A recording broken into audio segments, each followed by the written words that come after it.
Shalom Sobat Res yang terkasih dalam Tuhan kita Yesus Kristus. Hari ini kita akan sama-sama belajar tentang tema yang diberikan adalah janji yang menumbuhkan pengharapan. Kita akan belajar bersama-sama dari surat Rasul Paulus kepada jemaatnya yang di Roma tentang keteladanan hidup dari Abraham. Kita baca bersama-sama dari Roma 4 ayat 18. Sebab sekalipun tidak ada dasar untuk berharap, namun Abraham berharap juga dan percaya bahwa ia akan menjadi bapa banyak bangsa. Menurut yang telah difirmankan, demikianlah banyaknya nanti keturunanmu. Pagi hari ini Rasul Paulus ingin mengajarkan kita tentang bagaimana keteladanan hidup dari Abraham, tentang dia berpegang teguh dengan janji yang menumbuhkan pengharapan di dalam hidupnya.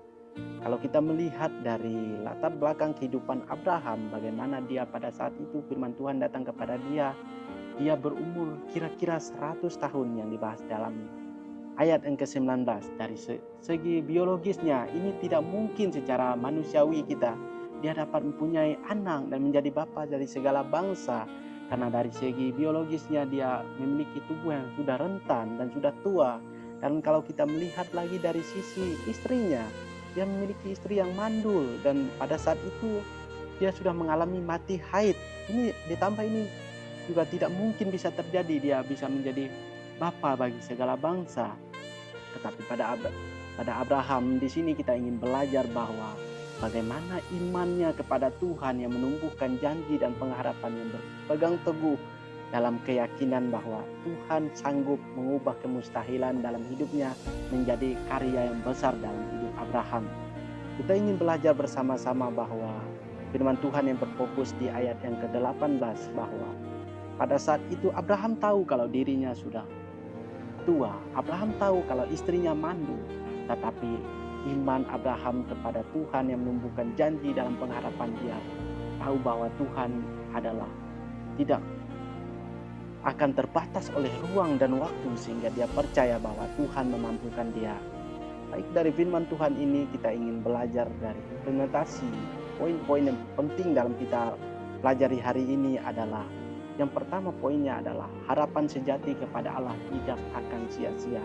Bahwa harapan yang tumbuh dari hati kita berharap kepada Allah, terhubung kepada Allah, tidak mungkin sia-sia seperti Abraham yang berharap penuh kepada Allah, berharap penuh juga akan janji kepada Allah, tidak mungkin sia-sia dalam kehidupannya.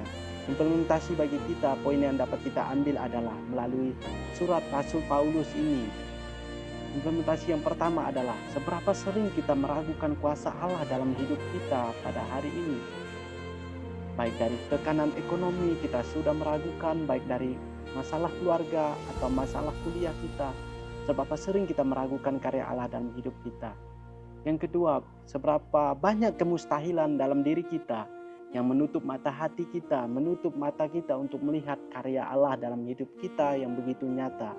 Baik karena kita tekanan dari pihak-pihak yang mengintimidasi kita, yang kita lupa bahwa penyertaan Tuhan itu luar biasa dalam kehidupan kita. Belajar dari Abraham yang ditulis oleh Rasul Paulus kepada jemaat di Roma, kita ingin belajar bersama-sama bagaimana janji Allah kepada kita menumbuhkan pengharapan yang besar, bahwa janji itu tidak datang hanya sia-sia, tetapi lewat penyertanya menumbuhkan semangat yang baru, lewat penyertanya menumbuhkan dampak yang baru kepada kita, bagaimana kita tetap tekun dalam harapan, tekun dalam penantian bahwa Allah kita adalah Allah yang dahsyat, bahwa Allah kita adalah Allah yang dapat memenuhi segala kebutuhan kita di setiap waktunya. Dengan Tuhan ini belajar, kita ingin bersama-sama belajar tentang janji yang menumbuhkan harapan. Kita akan berdoa bersama-sama. Tuhan, kami telah mendengarkan belajar dari firman-Mu, bagaimana kami meneladani kehidupan Abraham, meneladani bahwa janji-Mu menumbuhkan harapan kepada kami, bahwa janji-Mu nyata kepada kami, beri kami ketekunan hati yang luar biasa. Engkau tuntunkan kami dalam karya besar-Mu. Terima kasih Yesus, terima kasih Roh Kudus.